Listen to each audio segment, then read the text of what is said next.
What stage of adult development do you think you're in? I'm a graduate student at the Harvard Education School, and one of my classes this semester is all about adult development. We specifically focus on psychologist and Harvard professor Robert Kegan's theory, which is split into 5 stages. Before I dive in, know that these are not necessarily set in a linear progression. Instead, they are better understood as a framework to make meaning of your reaction in different contexts and situations.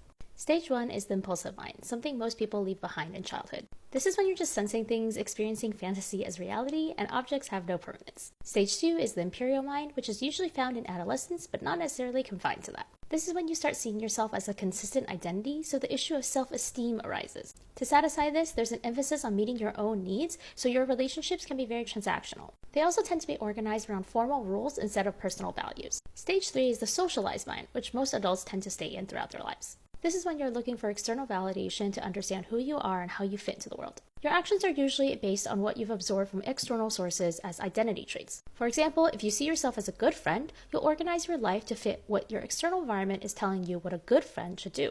The same goes for if you see yourself as a loyal American. Your actions are meant to signal that to everyone around you. Stage 4 is the self-authoring mind, where you're able to see the systems that influence your life in a more abstract way and detach from yourself. This usually means you're better able to self-regulate and create your own identity. For example, you can see yourself as someone who has relationships with other people as opposed to someone who is defined by relationships with other people. You're able to take responsibility for your own inner states and recognize that as humans, we're not fixed but always changing. Finally, stage 5 is the self-transforming mind, which apparently only 1% of adults are able to reach. You're able to see that the very concept of identity and society are paradoxes and contradictions, so you're able to hold a lot of thoughts and ideologies at the same time.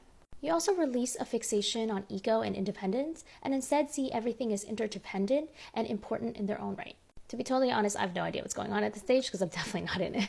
Remember, this is not meant to be some end-all be-all way to understand adult development, so keep your mind open to other interpretations. If this did resonate with you and you want to learn more, check out Kegan's book, In Over Our Heads.